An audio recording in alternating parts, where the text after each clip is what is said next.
so excited to get to teach this series. Someone said, Mark, you're wearing a fancy suit today. I said, yeah, I'm talking about the law. I thought I'd wear my lawsuit. Dun-dun-dun. Lawsuit. Clearly, the masks that you're wearing is inhibiting the sound of your laughter. I'm absolutely thrilled to be teaching this series, and I've got about 173, I think, people that I email the lesson out to, thank you, Brent, that I email the lesson out to ahead of time to get their thoughts, feedback, and things like that. And when I sent the email out this week to people, I said, I recognize I may have geeked out a little bit too much in the lesson this week because I just went full-bore lawyer on some of this stuff. And I just got to tell you, I'm sorry, but I'm sorry. Speaking of geeking out, okay, Brent, let's do this. Let's just refeed it and see if that drives it. Okay, now it shows it's picking something up and driving. Oh, but it doesn't look like it's picking that up and driving. Are you driving? Nope. Okay, would you figure that out while I just entertain them with a little song and dance? Here's a number I learned in vaudeville. No, I'm joking. So the idea of this series is one that I'm kind of stoked about. But what really invigorates me is it seems that most of the people who speak about the Bible are theologians or they're Bible experts. And so when you read things about the law in the Bible, you're reading things generally through the lenses of people, scholars, who are biblically trained. That's their specialty. That's their niche. Some of the people I sent this lesson out to are Assyriologists who specialize in ancient Assyria, who can read cuneiform as well as you and I can read English. And so and those are people who've written on some of the material in today's lesson. But my joy in this, and what's got me really geeking out, is I'll read it through the lens of someone who spends time in biblical studies. I'm not a credentialed biblical scholar. You know, my degrees ended with an undergraduate degree in Hebrew in Greek. But I'll also read them through the lens of a legal scholar.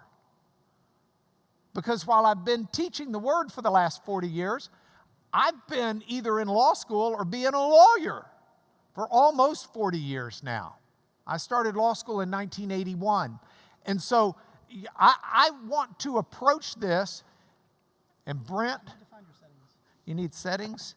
I need to approach this from settings for anything in particular, or those settings? I need to approach this as a lawyer as well as a biblical scholar. Does that make sense? Okay, so we're going to geek out. Here's the problem with the lesson today. My chances of making you grasp the significance of what I want to teach are about 100 times better if we have a video capability. Maybe higher than 100 times better. So while Brent continues to work, the one thing he failed to pray over in that opening prayer was our video. So let's just have a word of prayer. God, I pray that this lesson will be taught today with power, with illumination, with insight that flow from you and your Spirit, and that the electronics will do what electronics should do, and that I will do what I should do, and that our ears will be what they should be, and our eyes and our hearts and our minds, so that we can better behold your glory, better worship you, better become like you, better seek your face and better shine your light in the darkness around us. We humbly pray through Jesus, your word. Amen. Okay, so with that, what are you looking for? PowerPoint. PowerPoint, we have to undo it, and then we're going to redo it. Okay, so I'm going to go upstairs, and we're going to switch it through the op switcher, so they'll do it upstairs. Okay. So just bring your PowerPoint up online. Okay, bring my PowerPoint up online. Y'all don't panic. Don't leave. Look, I'm watching. I'm watching. Anybody leaving? I'm watching you. I saw you heading for the door. Going, gone. Presenter view. Boom.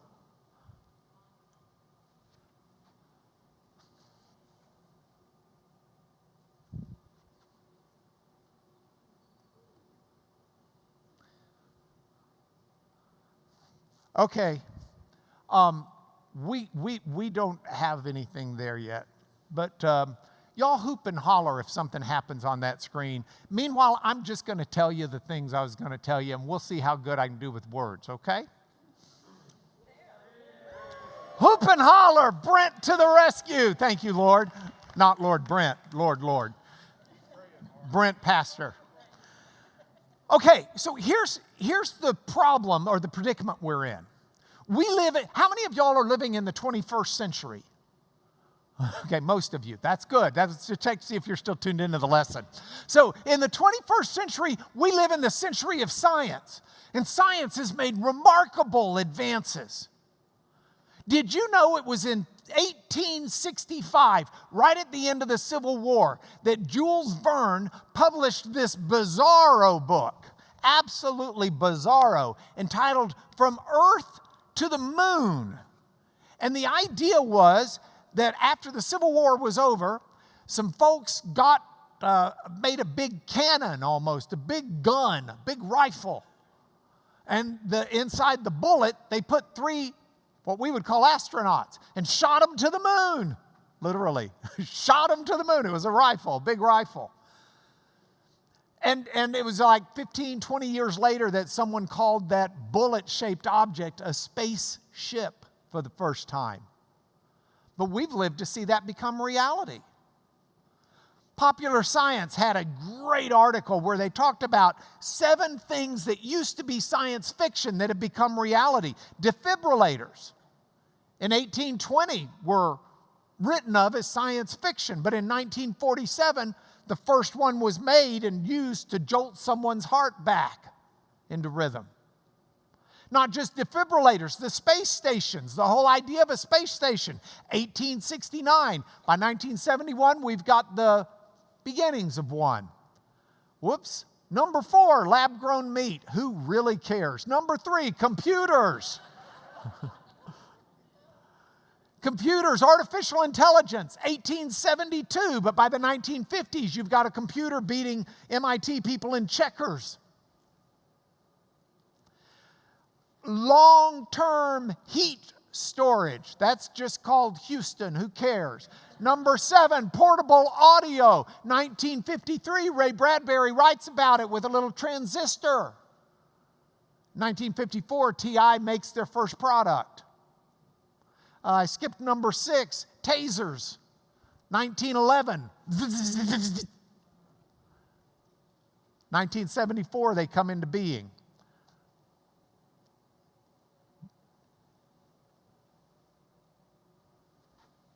We still there? Brent, the master. Here's the problem. Because we live in a scientific age and we've seen these massive scientific advancements and we look at yesteryear as just, so backwards.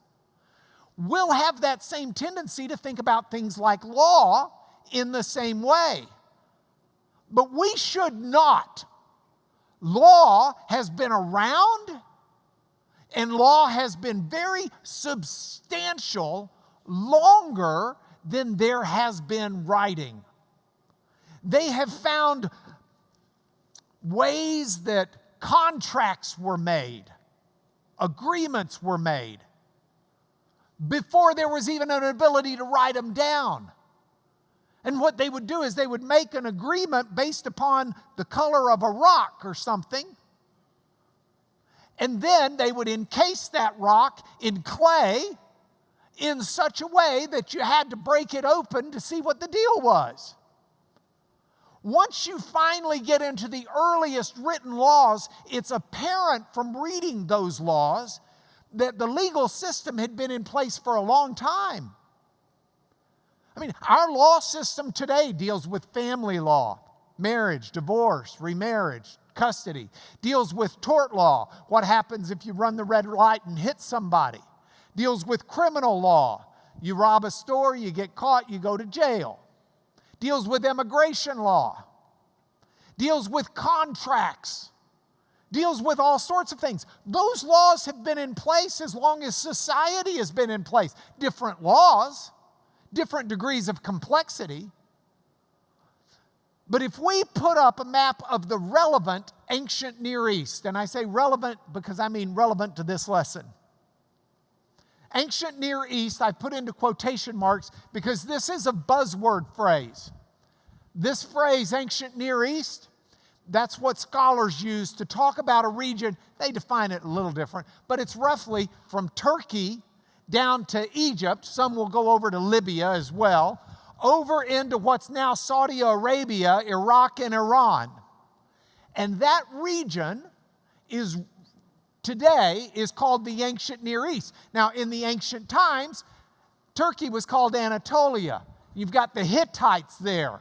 You've got this Mesopotamian region. You've got the land of Canaan, which Israel comes to occupy. And you've got Egypt, Mitzrayim in Hebrew. And so that was the land that produced our first written laws. So if we want to go and look at what ancient law looked like, we're studying the ancient Near East. And what I would like to ask you this morning is to focus on one question, which was the focus of this lesson when I wrote it. It'll be the focus of this chapter in the book, God willing. And that is this: what, if anything, was unique about biblical law, the law that God gave to Moses on Mount Sinai? Was there anything unique about it? Anything that made it stand out from all the other laws around it? So to walk through this with you, I have done this in 3 steps.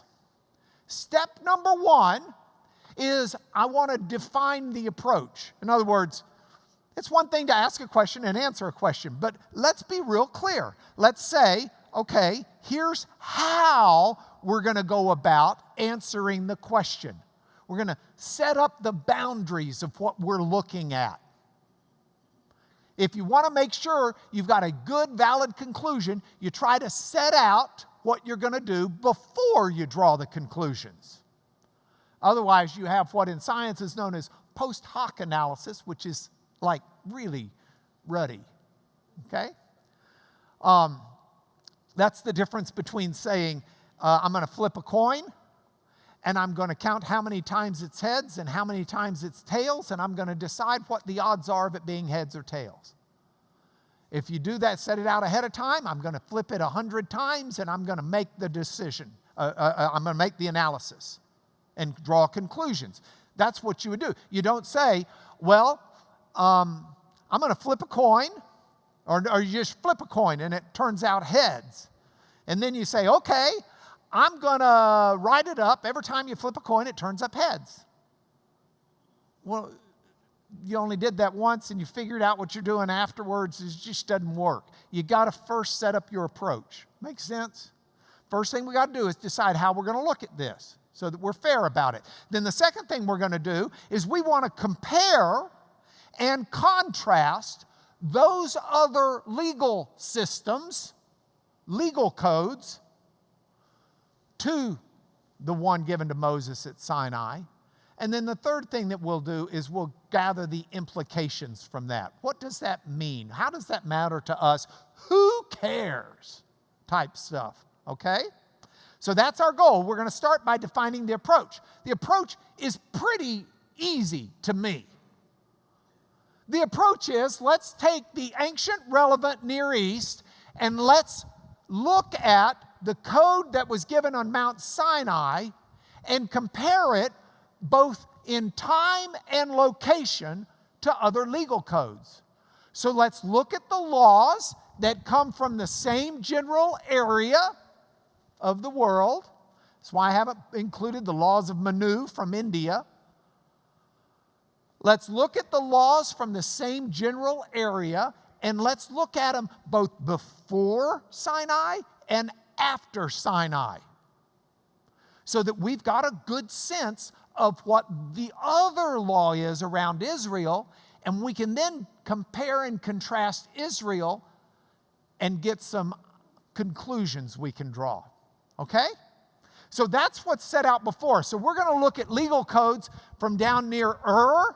We're going to look at legal codes from up near Eshnunna, from the whole area of that region. You'll see about that, the laws of Lipit-Ishtar. We're going to look at Middle Assyrian laws, and that is our approach. You got it? Okay, if that's our approach, let's now compare and contrast, and we're going to need a timeline to do this to make sure this makes sense to us time-wise. Now, different people date the Exodus and Mount Sinai differently. Some people date it early, in the 1400s BC. Some people date it later, in the 1200 BCs.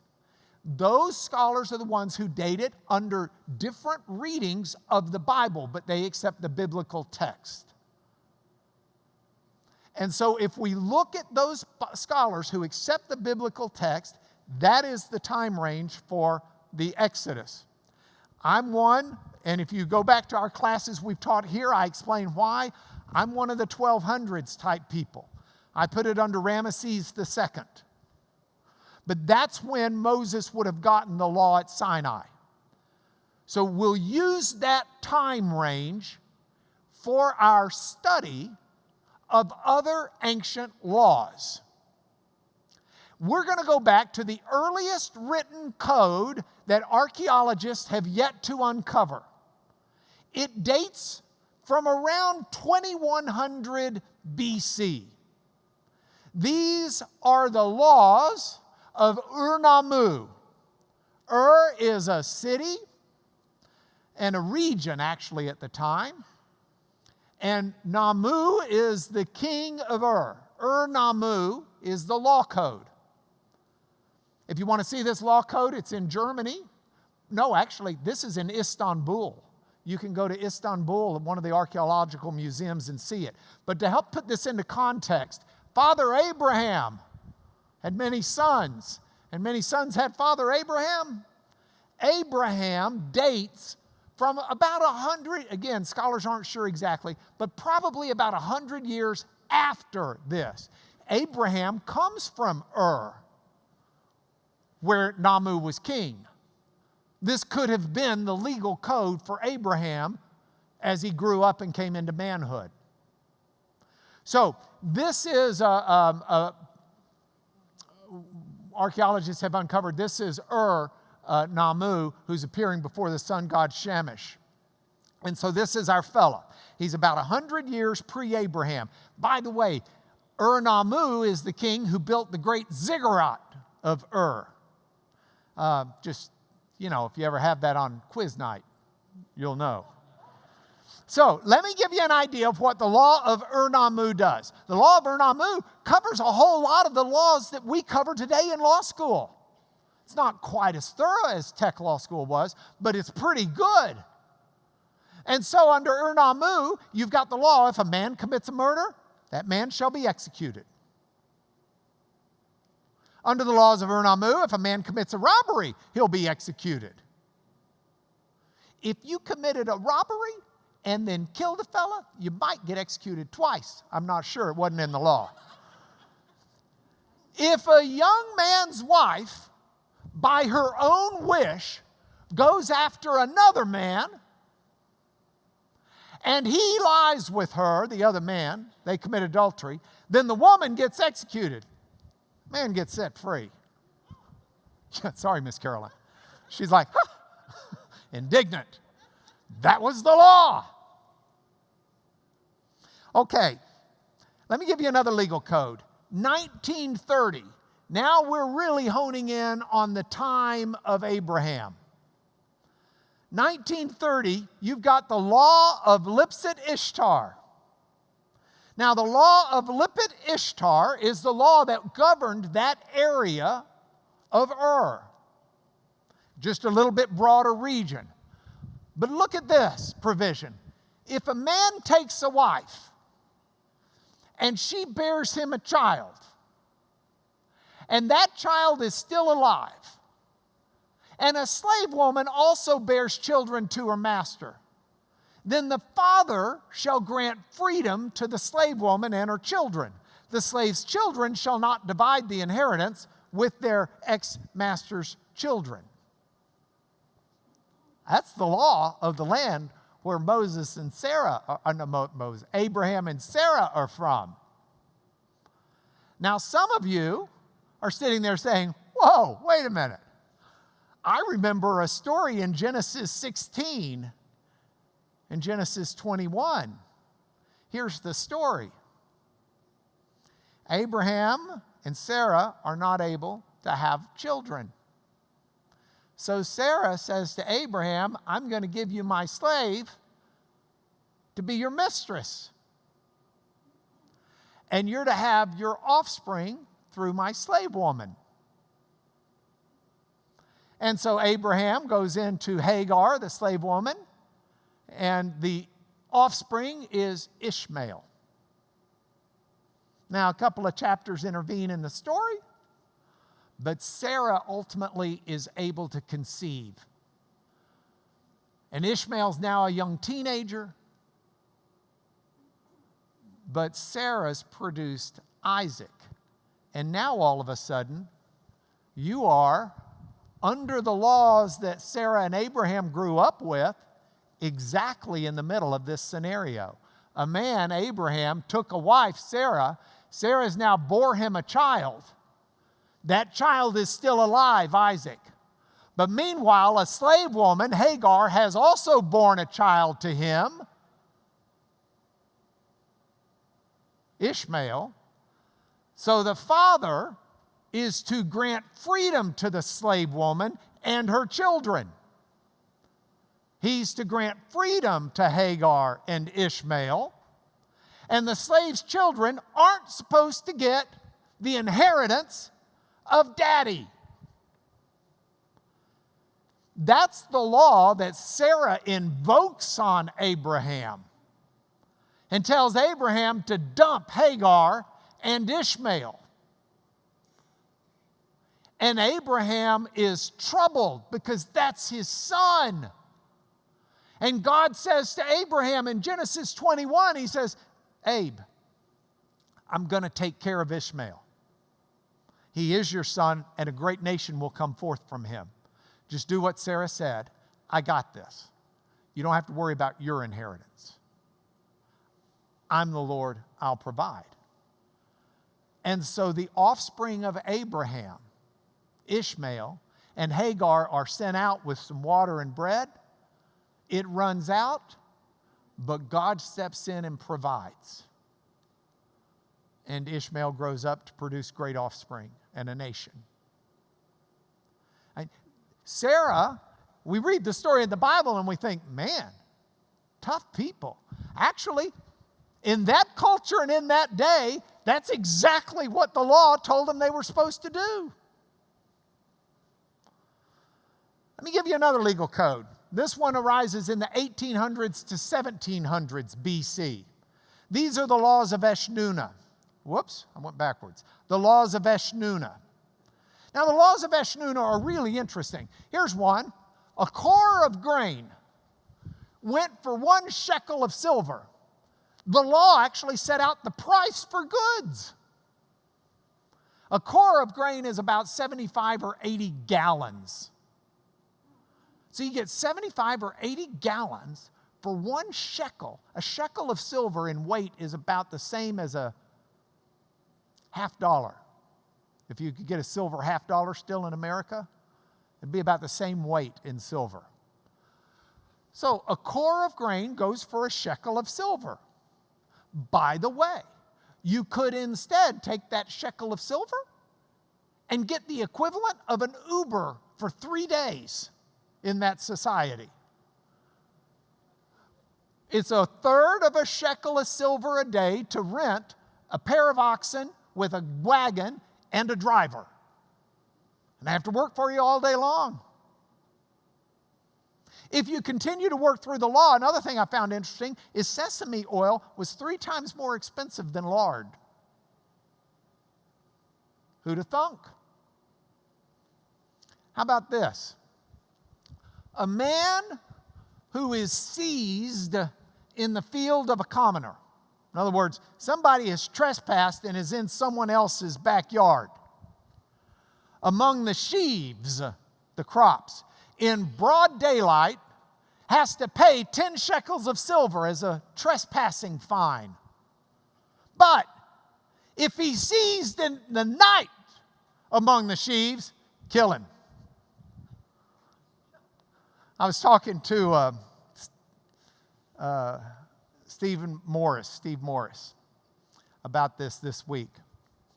And he laughed and he said, the moral to that story is in the middle of the day, you could say, gee, I hit my baseball into your yard and I'm looking for it. But nobody played baseball at night back then. But that's pretty clever. Clever way to look at it.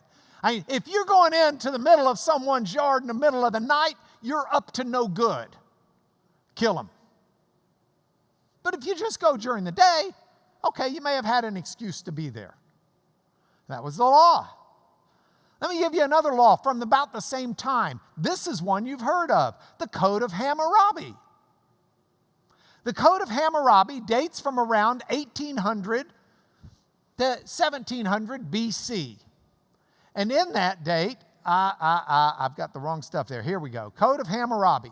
Under the Code of Hammurabi, and you can see that in the Louvre. If you ever go to the Louvre, there are like 5 things you have to see. You got to see the Mona Lisa. You got to see the Code of Hammurabi. I mean, it's number 2 for me. Crimes and punishments are set out. Just typical crimes and punishments. But look at this law. This is family law, in the family law section. In family law matters, if a woman is betrothed to a man, that means they did not do engagements the way we do. That's where Charles Cross was in here. I saw him a minute ago. Charles, what's the son you've got closest to my Sarah's age?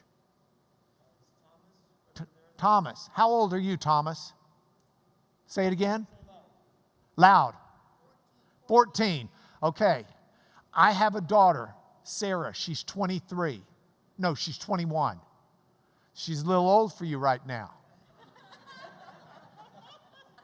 But your dad and I are cutting a deal. And the deal is, if you missed it on video, Charles got up and started coming to me with a handshake. The deal is this. I'm going to give my daughter to be married to you when you get old enough. And there'll be a dowry exchanged. And in essence, we'll call that in legal terms betrothed. Technically, you're sort of married, but the marriage isn't consummated until everybody gets to be of age. Okay? So that's the process. So, if in family law, if I've taken one of my daughters and betrothed her to a fella, and the fella is verbally abusive to her, then and not that you would ever be, Tim. We've clearly left the realm of you in this consideration. My daughter has the right to flee the marriage as long as it's not been consummated. And even the dowry gets returned. It's the law of Hammurabi. Moral to that story is, have that betrothal long enough to figure out if the fellow's verbally abusive before you consummate the marriage. Once you consummate the marriage, hey, you made your choice. That's the way the law was set up. Now, we want to look at laws after Sinai too, because I'm going to tell you something about Sinai that is so compellingly different that it should inform everything we do in our life. I mean, huge difference. But to make sure that I'm being fair, I want to look at laws afterwards. So I'm going to look at the Middle Assyrian laws. Middle Assyria was Assyria during that time period between 1100 and 1000 BC. And we've got a lot of their laws on a lot of tablets that have been uncovered.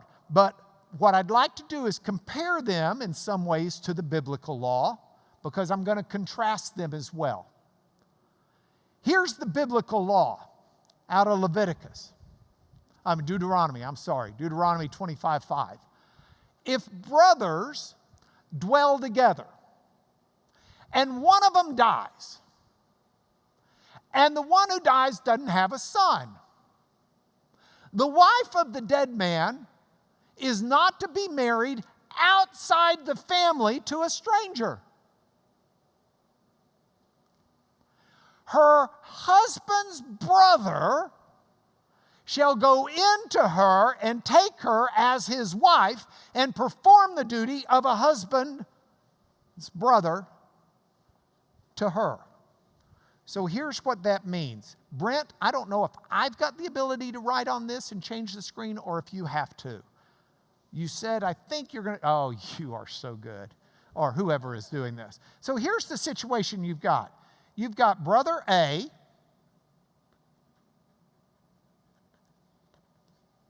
and you've got brother B.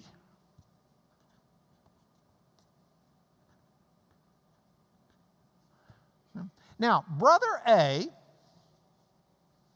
is married and has a wife. This is an interracial marriage. He was red and she was orange. Nothing wrong with that in the Bible. Brother A is married and he's got a wife. We should put a skirt on her. Here. There. Now, they're married, but brother A dies. By the way, brother A's brother in Latin terminology is a levier. That's the Latin word for a husband's brother, your brother-in-law. And I tell you that because this is called a levirate or levirate marriage. It comes from the Latin word for levier, for a brother-in-law. Anyway, the brother is then supposed to take the wife as his own. She doesn't marry outside the family. You got it? Okay, go back to the PowerPoint, please, Brent. So, here's what we've got. That's the biblical law. Let me give you the Middle Assyrian law. It's got levirate marriage laws that marry up to the biblical law. Goes into more detail than the biblical law, but it's got brother B being engaged when brother A, or married but not consummated, when brother A's wife dies, and brother A's wife goes home to her mama and daddy, but she still is to be given in marriage to brother B. And if that doesn't work out, there are all of these details of how to sort through the dowry, etc. But it's very much on point and very similar to the concepts that are set out at Sinai. Those are concepts in that culture and in that day. Now, here's what I'd like to do. I'd like to say, was there anything unique about biblical law? Let's go to step 3 and let's look at the implications, because there is something dramatically different between every legal code of antiquity that I can read that's even remotely in the time or location. I didn't cherry pick these. I didn't say, hey, which ones will make my point? This isn't post hoc analysis. I set this out ahead of time. Ur-Nammu is the oldest legal code you've got in the ancient Near East. There's not any fuss about that. I read the whole thing that we've got. We've got a good bit of it. Lipit-Ishtar, the Middle Assyrian laws, Hammurabi, Eshnunna, those are it. You can find some treaties and things that have legal implications, but those are the legal codes we've got that surround Sinai in time and location. And Sinai is dramatically different in very important ways. First of all, in Sinai, God gives the law. Eshnunna,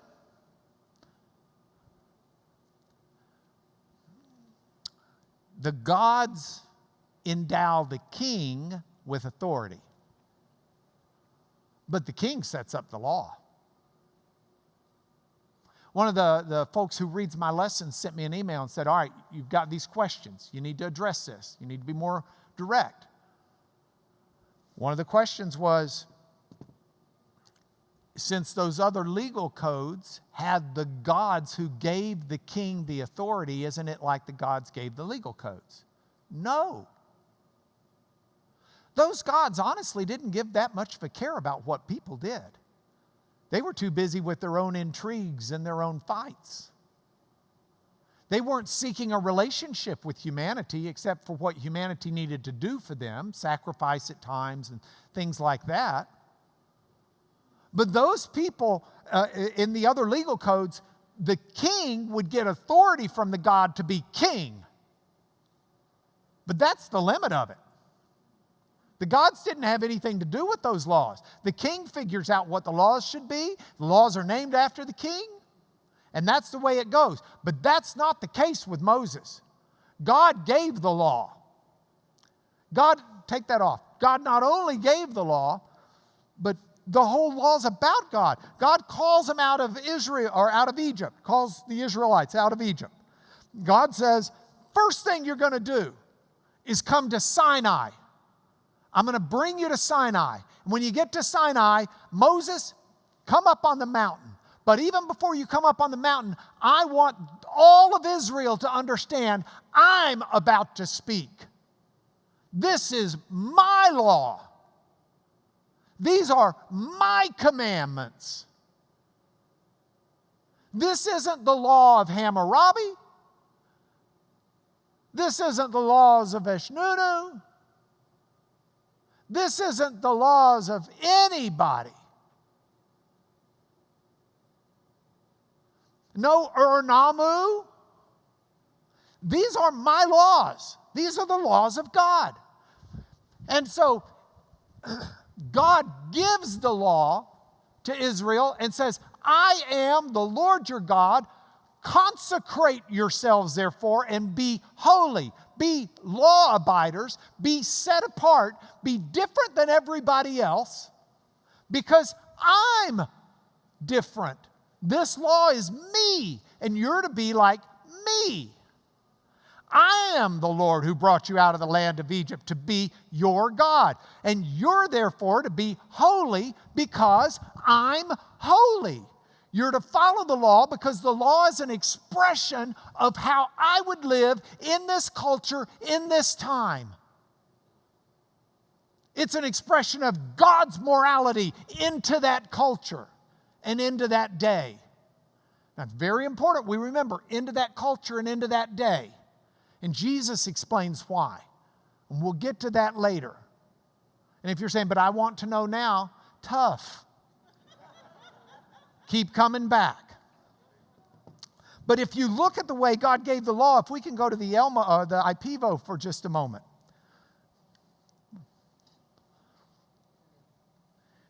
Israel goes to Mount Sinai. And look at this. This is dramatic.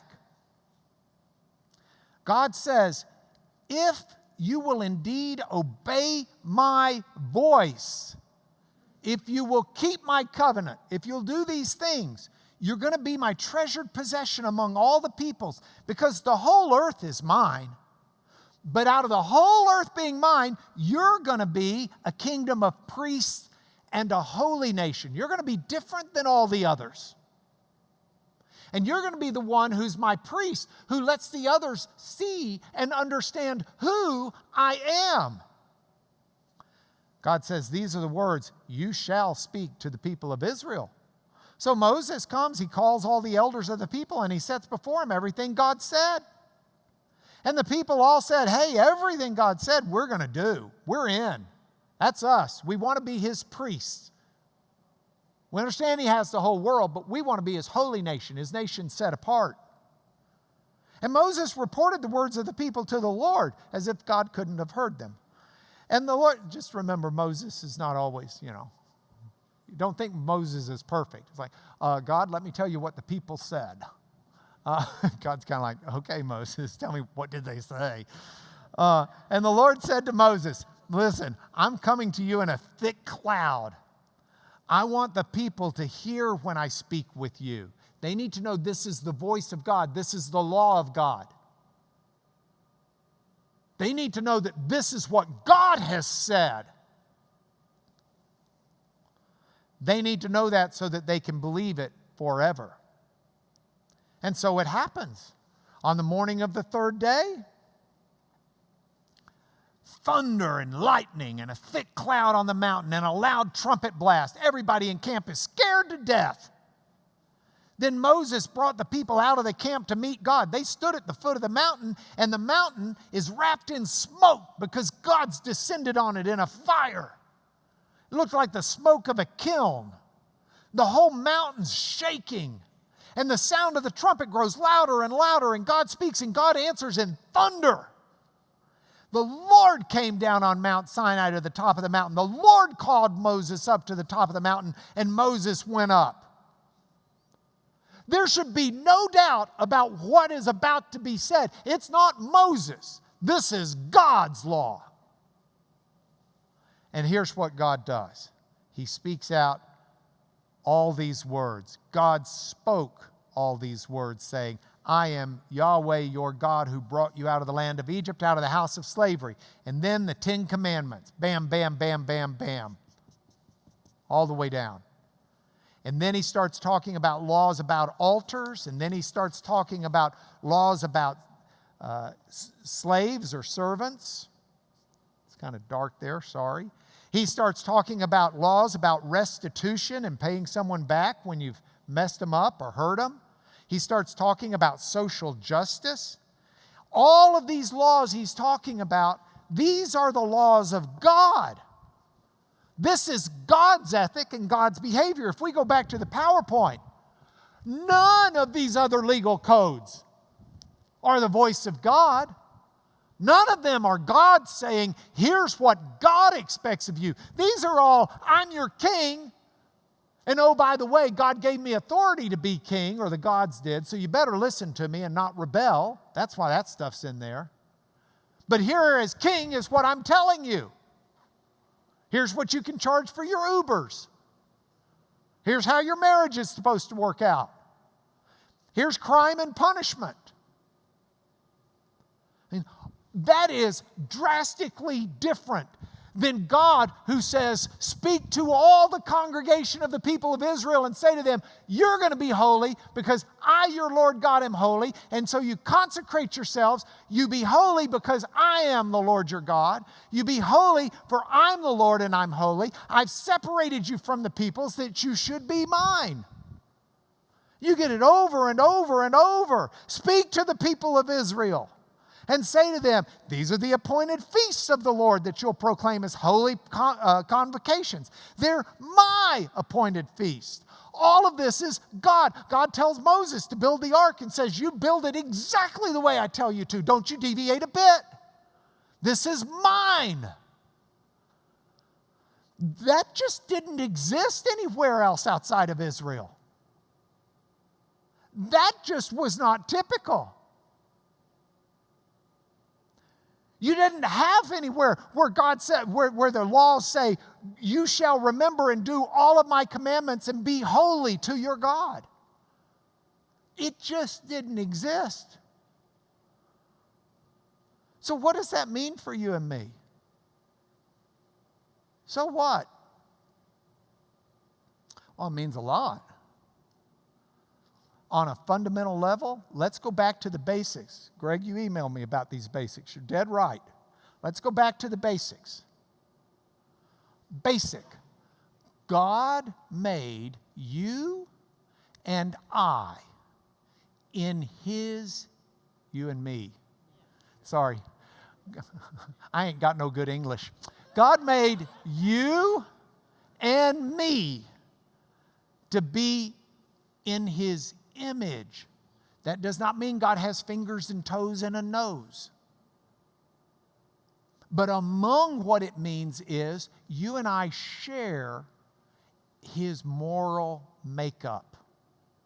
What's right and good and holy is what is right and good and holy for us. We share in God's morality, in His ethics. We're made in His image because we're called to be in a relationship with Him. And uniquely able are we to relate to God because we are made in His image. And intrinsic to that, built into that, part of that, woven into that, is a recognition that to be in a relationship with the holy God, we need to be holy.